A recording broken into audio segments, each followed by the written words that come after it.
This is the iPhone 16e.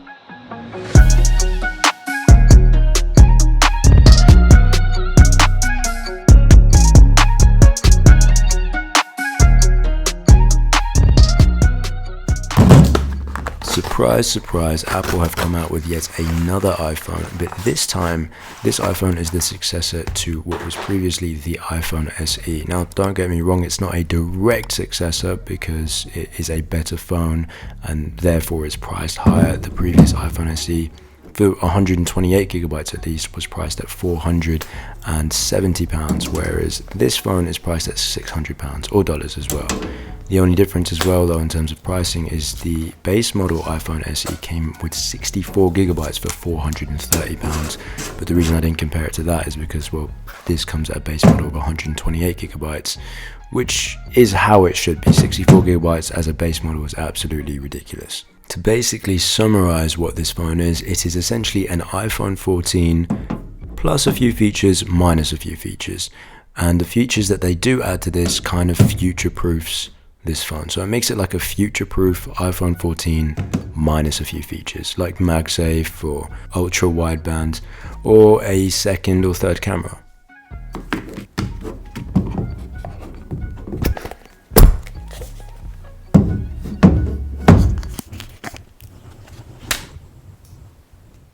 Now, one of the few compliments you're going to see me give to this phone is the design at the back. At least I think it looks really, really clean, especially with the one camera. Like, obviously practically that's another conversation, but just there's one camera on the back, something about it just looks really clean. The front, however, I really truly do not think looks good whatsoever. It's that old shortened notch that they had from before. Like I said, just like the iPhone 14. Obviously the setup process for Apple, as same as always, but first thing I noticed just using the display for the first time is, firstly, it is a 60 Hz display, which is absolutely mental in 2025 in my personal opinion.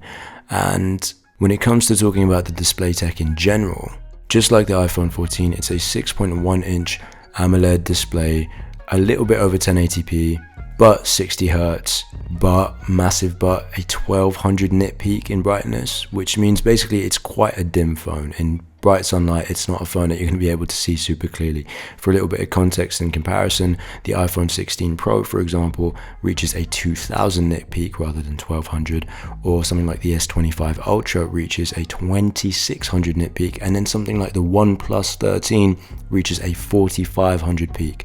And these are phones that have all come out in 2025 or the end of 2024. So a phone coming out in 2025 with a 1200 nit peak, that's pretty low in my opinion. Now, obviously the idea of this phone is that it's meant to be the cheapest new iPhone out there, £600.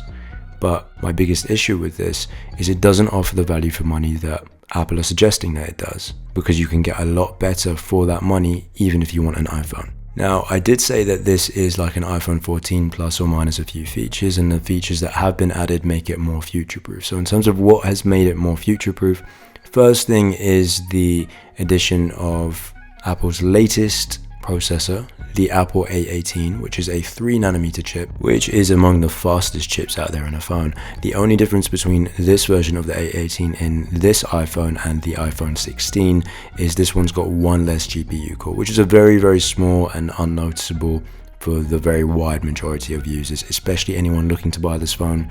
One less GPU core means nothing to them. So overall, in terms of processor, very, very good. And then another thing that they really like to advertise with this phone, which does future-proof it, is the addition and compatibility with Apple Intelligence. And they've only allowed Apple Intelligence to work with every iPhone after and including the iPhone 15 Pro.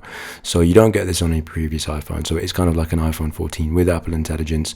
And Apple Intelligence is supposedly meant to be quite a big part of the future of the iPhone, especially with the way that AI is growing and becoming more and more relevant every day. So that is a future-proof feature. And then additionally, kind of making it a bit more future-proof and more of a 2025 phone is the fact that it has a USB-C port in comparison to the iPhone 14. In addition to this, it has the action button, which they replaced not too long ago from that ringer button thing that they had, that little slider switch they had on the side of most iPhones up until recently. So with that action button, you can map it to any app or command or anything of your choice. But then, like I mentioned earlier, in terms of what they've removed in comparison to the iPhone 14, is they've removed MagSafe. You can still use MagSafe if you get a MagSafe case, so you still get that magnet alignment with a MagSafe case, but in general, it doesn't have MagSafe built into it. And they've removed the ultra wideband, which essentially allowed for things like precision finding with the AirTag, where it would tell you exactly where in the room the AirTag was and it would point you in the direction and tell you if you're getting closer. So minus just MagSafe and ultra wideband, there's a little bit less accessibility with some of Apple's accessories, so they're just cutting down on a few little annoying things. The other obvious change from this phone in comparison to most other phones these days, but let's just compare it to the iPhone 14 for now, is it's only got one camera. The iPhone 14 had two. They were two 12 megapixel cameras, but this year it's just one 48 megapixel camera. So you can still get that 2x optical zoom quality by cropping in on that 48 megapixel sensor. But something worth knowing about this sensor is it is a much smaller sensor in comparison to what was there before on the iPhone 14 and other iPhones. So you're getting similar quality to the iPhone 16, and it's still a very, very good camera, but because it's a smaller sensor, it gets a little bit less bokeh. It just results in a different look, a less professional look in my opinion. Also, as it's a smaller sensor, it lets less light in at night, so you're getting worse nighttime quality unless you're using night mode, so you're going to find it switching to night mode a lot more often. And then without a second camera, you're going to be missing out on features like cinematic mode and spatial video. So if you're massive on the camera when it comes to your phone, then there is a bit of a loss there, but overall it is still a really, really good camera, especially for the price. It's just not very interesting if I was to kind of summarize it.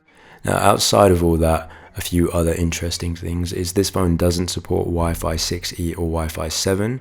Not really a big deal. Most people wouldn't have updated their routers anyway, and either way, not a thing people are really going to notice.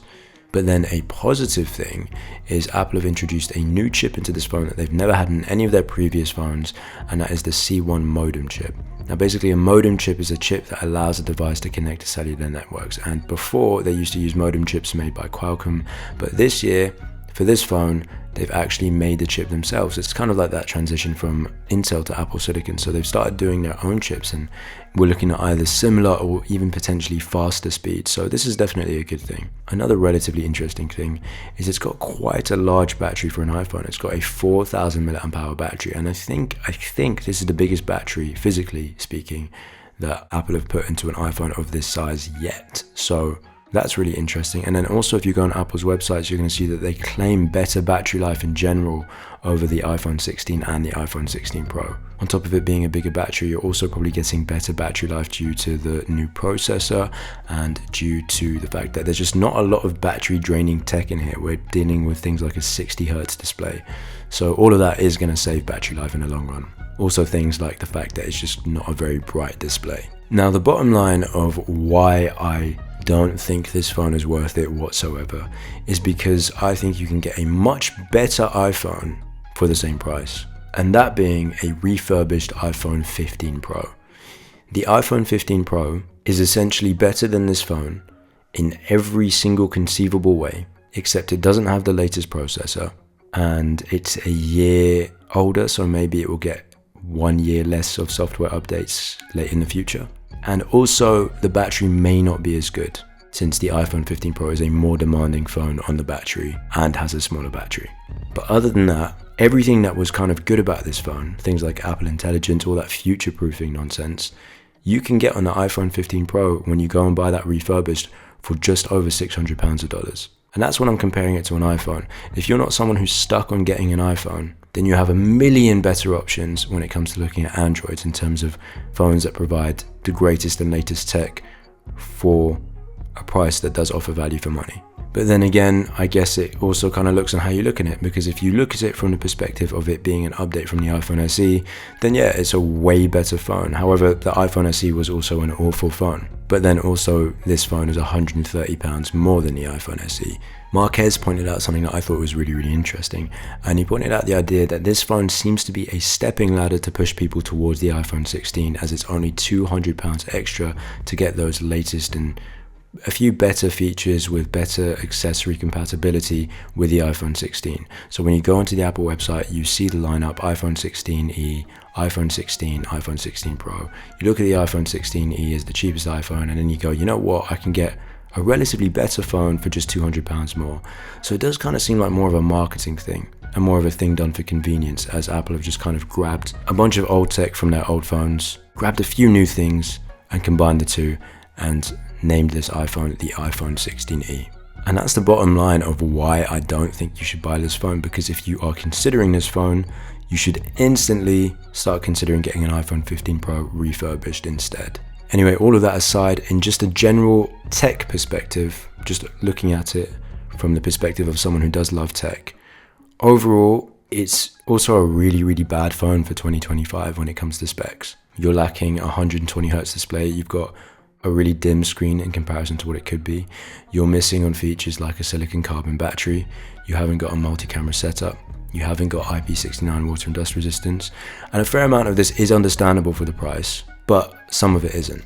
And the reason Apple get away with it is because most people who are looking at their phones aren't people who are looking at their phones because they want the greatest tech, but they're looking for the cheapest iPhone. But then once again, refurbished iPhone 15 Pro is your answer. And that's kind of my conclusion. I hope you guys enjoyed the video. Thank you for watching. Please subscribe if you haven't already, and give this video a like and comment for the sake of the algorithm.